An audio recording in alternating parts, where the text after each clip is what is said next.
Bismillahirrahmanirrahim. Assalamualaikum warahmatullahi wabarakatuh. Perkenalkan, nama saya Muhammad Ikram Wahab dengan nomor induk mahasiswa 1193030062. Di sini saya akan memaparkan sedikit mengenai hak asasi manusia di dalam mata kuliah Hukum Tata Negara dengan dosen pengampu Bapak Lutfi Fahruriza, SSC MH. Baik, kita mulai saja. HAM atau hak asasi manusia adalah hak yang sangat dijunjung tinggi, dihormati, dan dilindungi oleh negara serta hukum karena HAM tidak bisa dikurangi apalagi dihilangkan. Indonesia adalah negara yang sangat menjunjung tinggi akan nilai-nilai hak asasi manusia, dibuktikan dengan nilai-nilai hak asasi manusia yang terdapat pada Konstitusi Undang-Undang Dasar 1945 berdasarkan Undang-Undang Nomor 26 Tahun 2000 tentang pengadilan HAM terhadap perkara pelanggaran hak asasi manusia berat yang terjadi harus diadili di Pengadilan Hak Asasi Manusia. Upaya pembentukan Pengadilan Hak Asasi Manusia ini merupakan salah satu bukti bahwa Indonesia adalah negara yang adil akan hukum dan mencerminkan terhadap perilaku kekuasaan yang selama ini tidak terkontrol, sehingga diharapkan terjadi perubahan perilaku negara, khususnya kekuatan militer sebagai alat politik yang muncul dalam bentuk politik kekerasan negara. Banyak sekali tragedi pelanggaran hak asasi manusia berat yang terjadi pada saat zaman Orde Baru hingga transisi ke reformasi, seakan tidak ada habisnya dan tak terselesaikan kasusnya. Hingga saat ini belum menemukan titik akhir yang pasti bagi korban dan keluarga korban, seakan keadilan hanya berpihak pada orang yang mempunyai uang dan kekuasaan.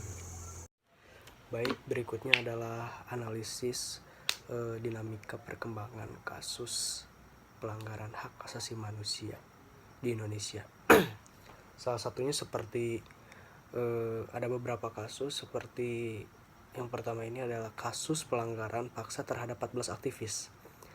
Setelah berjalan hampir 5 tahun, kasus ini sama sekali tidak mengalami kemajuan yang berarti, bahwa aktivis yang dihilangkan secara paksa yaitu aktivis yang mengganggu penguasa yang sedang berkuasa di negeri ini dan juga mengganggu pemilik modal sehingga menjadi bumerang bagi mereka dan terpaksa harus segera dilenyapkan. Hingga Agustus 2001 tercatat 1039 orang korban penghilangan paksa. Dalam berbagai kasus pelanggaran HAM di Indonesia, 14 orang diantaranya adalah aktivis pro-demokrasi yang belum kembali, padahal para saksi korban yang telah dikembalikan mengaku bertemu dengan mereka di tempat yang sama. Pengadilan militer yang diajukan pada akhir tahun 1998 hanya mengadili 11 anggota Kopassus Tim Mawar yang mengaku melakukan penculikan karena terdorong hati nurani, sedangkan Letjen Prabowo Subianto, Danjen Kopassus saat itu, maka motif para pelaku sesungguhnya tidak pernah terungkap. Persidangan main-main ini membuat keluarga korban semakin kecewa atas penuntasan kasus pelanggaran HAM ini secara seperti kasus penghilangan paksa. Lalu berikutnya kasus pelanggaran HAM yang terjadi tahun 2001 seperti di Aceh ya.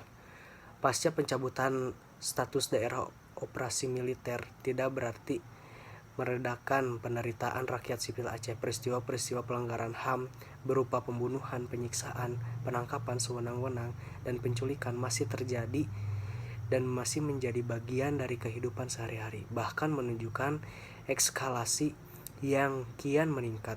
Untuk bentuk kekerasan ini juga diterapkan pada para pekerja dan pembelahan di Aceh, seperti peristiwa pembunuhan 3 orang aktivis yang dilakukan oleh aparat di Aceh yang terjadi di puncak gunung Alui Kliet. Perbatasan Kecamatan Sawang dengan Kecamatan Mekek di Aceh Selatan. Para aktivis ini adalah Suprin Sulaiman, seorang pengacara pos bantuan hukum dan pengaduan HAM di Aceh Selatan. Al-Kamal, anggota tim monitoring modalitas keamanan, dan Aminuddin, supir tim monitoring modalitas keamanan juga ditemukan tewas bersama korban pada tanggal 29 Maret 2001.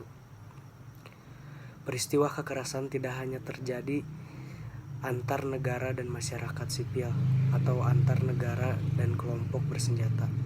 Sekarang justru berkembang konflik antar etnis. Sementara berkembang isu akan ada penyerangan terhadap orang-orang Jawa sehingga orang-orang kampung Jawa melakukan persiapan berdiri dan menggunakan senjata yang dilatih aparat TNI. Akibat dari konflik ini terjadi kurang lebih 300 orang menjadi korban kekerasan serta 14.000 orang menjadi pengungsi hasil dari konflik bernuansa SARA yang meluas di Aceh Tengah. Banyaknya korban menambah luka rakyat Aceh semakin dalam terhadap TNI, serta mengurangi kepercayaan terhadap pemerintahan Republik Indonesia sehingga keinginan Aceh menjadi sebuah negara yang merdeka semakin menguat dan sulit untuk diatasi pemerintah Republik Indonesia. Baik, mungkin dari sekian banyak kasus pelanggaran HAM di Indonesia, saya hanya akan menyebutkan beberapa di antaranya seperti yang tadi saya sebutkan. Untuk kesimpulannya yaitu kekerasan masih akan terus mewarnai kehidupan sosial politik jika kuasa kegelapan kian mampu mengorganisasikan kekuatannya serta mengeliminasi berbagai kendala penting untuk menciptakan suatu prasyarat guna mendorong proses konsolidasi demokrasi tidak dilakukan secara serius dan konsisten. Penuntasan kasus kejahatan yang dilakukan pemerintah terhadap korban yang mengalami pelanggaran hak asasi manusia berat apalagi yang terjadi pada masa lalu sampai sekarang, tidak adanya kemajuan yang signifikan dalam menuntaskan pelanggaran hak asasi manusia berat yang terjadi pada masa itu, baik secara hukum maupun pemulihan korban. Mungkin itu saja yang dapat saya paparkan, kurang lebihnya mohon maaf. Wabillahi taufiq wal hidayah. Wassalamualaikum warahmatullahi wabarakatuh.